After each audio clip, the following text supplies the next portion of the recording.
Hey guys, it's Michelle. I want to talk a little bit about something I haven't touched on a whole lot in my videos. I kind of made reference to it, but I wanted to go into a little detail for you. I like to talk about life and love and shoes and lipstick and shopping and, all those things that I like to do. But there's one part of my life that I feel I need to share in case there's someone out there that this might help. So here goes. I am a 12-year gastric bypass survivor. And I say survivor because it's a day-to-day life choice that I made that I will struggle with forever until my dying day. This video is not to recommend that someone go out and have gastric bypass surgery. In fact, quite the contrary. It's me telling you the pros and cons of why and how I had it done. And it's up to you and your doctors to make your decision. It was up to me and my doctors to make my decision. So here goes. Back in the early 90s, I had lost 97 pounds by going to the gym 6 days a week. I was taking medication that I got from a bariatric doctor, and I had a lot of extra energy. I was living on 500 calories or less a day. To be honest, I was eating tuna, a can of green beans, red licorice, and butter pecan ice cream. And that's all I ate every single day. Healthy? No, absolutely not. But I lost 97 pounds. At my highest weight, I was 280 pounds. So to lose 97 pounds was a huge deal. And I got married for the second time, and I moved to New York and had a baby, and everything went fine. I lost my weight. I was living a little healthier, eating a little more, doing a lot better, and maintaining the weight loss that I had. But then my husband at the time went underway for the first time on a ship. He was in the Coast Guard, and I got depressed and had a daughter who was 2.5 years old. And I was put on some antidepressants and some heart medication that pretty much stopped my metabolism. So in 8 months' time, I gained 110 pounds, which was when it put me up to 280 pounds. I had always been a big girl. I had always struggled with my weight, but to put on 110 pounds in 8 months almost killed me. I started to develop diabetes.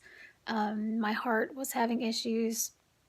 And in 2004, I moved back to West Virginia when my husband at the time had to go overseas to fight.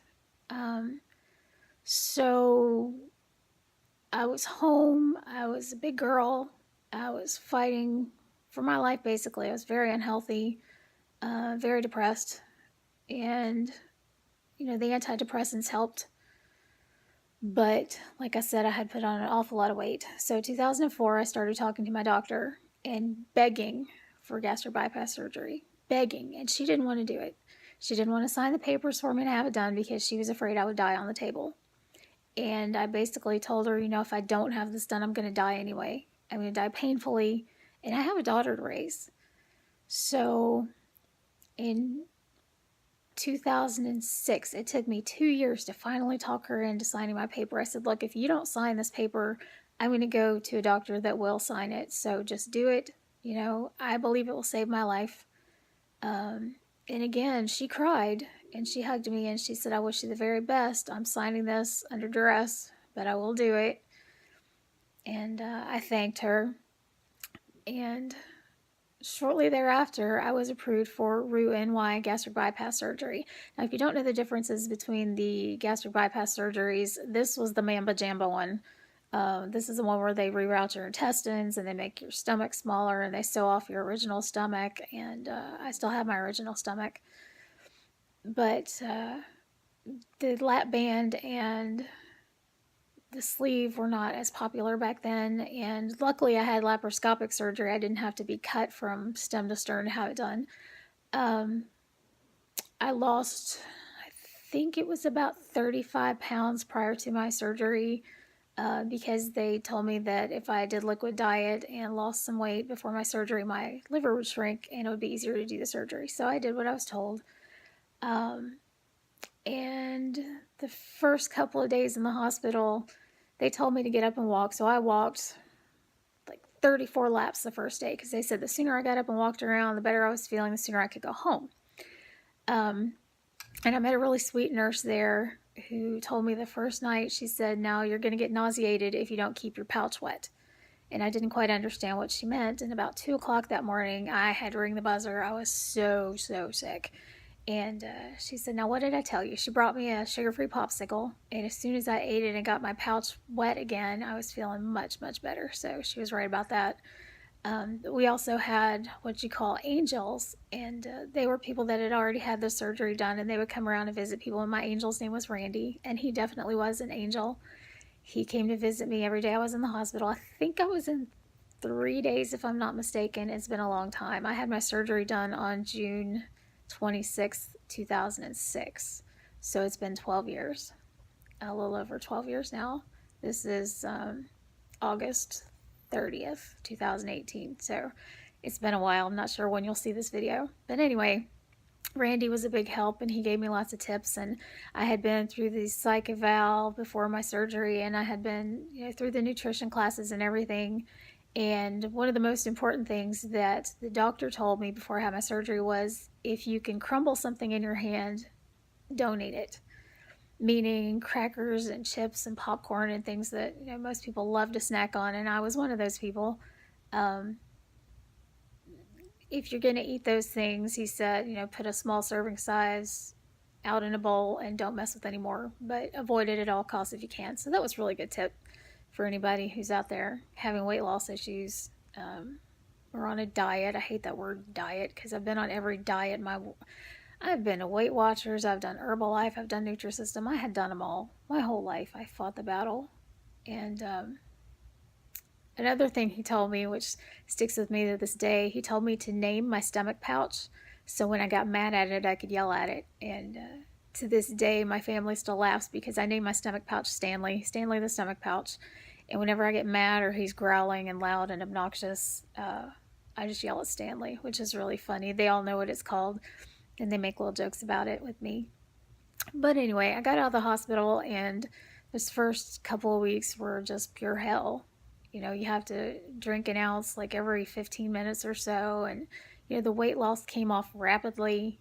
I am down 130 pounds, and I've managed to maintain my weight loss throughout these years. I go up and down 10 to 20 pounds, but I don't allow myself any more than that. I will really crack down on myself and lose it again because I worked way too hard to gain it all back.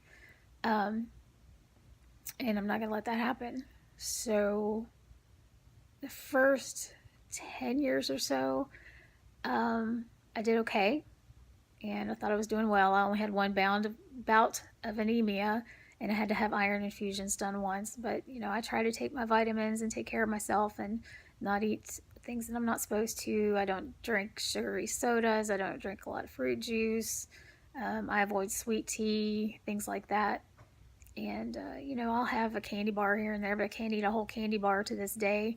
Fried chicken and fried foods like egg rolls, I miss those, but they make me deathly ill. It's been 12 years and there are still things that I can't eat. So anyway, this may be my first of many videos if anybody responds to this and has questions, but I call myself a gastric bypass survivor because of what's happened in the past couple of years. And, there's not a lot of people that I've seen that make videos or get in the chat rooms or anything after they're so far out. They just kind of drop off the map. I don't know if they die or if they just decide that it's no longer important to stay in touch with people. I'm not sure. But I'm 12 years out, and anybody that's struggling out there with this, I'd be more than happy to talk to you, let you vent. I am a survivor. I now have gastroparesis, which basically means the nerve in my stomach has died, and I have to take medication twice a day because without that, I can't eat. I throw everything up. And this just happened within the last year and a half. I have ischemic colitis, which I don't know if that's related to my gastric bypass or not. I have hypotension or orthostatic hypotension, which almost killed me in March this year. Um, I am anemic on and off. My blood count got down to 6 point something, and it's supposed to be like 13. I'm sure somebody will correct me if I'm wrong on the number, but I almost died in March this year. Very, very scary. Um, and they don't know if those things are related to my gastric bypass or not. I also have had myoclonic seizures and a couple of grand mal seizures since 2012, which may or may not be related to my gastric bypass.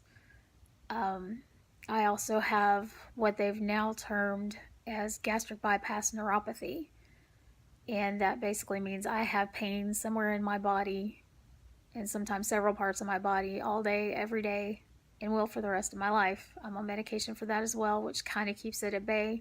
I also have restless leg syndrome. Um, all of these things I've been told may be connected to the nerves that were cut when I had my surgeries done, but nobody can prove it, and I signed a waiver and all that, so there's nothing I can do about it. But I'm a survivor. I'm going to keep fighting every day. I was 34 years old when I had my surgery done. I'm 46 now. And like I said, I had a daughter to raise, and I refused to give up and just die and be told, there's nothing we can do for you. You're just going to be on this diabetic medication. You're going to be on this heart meds, blah, blah, blah. So I decided to have the surgery done. Whether or not you decide to have surgery done is totally up to you. I am not recommending it. I am not a doctor. I'm not telling you one way or another to have it done. I'm just telling you my story. And this is what I've gone through. So I just wanted to share in case there's anybody else out there that's wondering, is there anybody 10, 12, 15 years out that is still around? I'm still around, and I intend to stay around a long, long time, and I will fight this the rest of my life, like I said. But I'm a gastric bypass survivor. I just wanted to share my story with you guys, and I hope you're all going to have a wonderful day. Be blessed.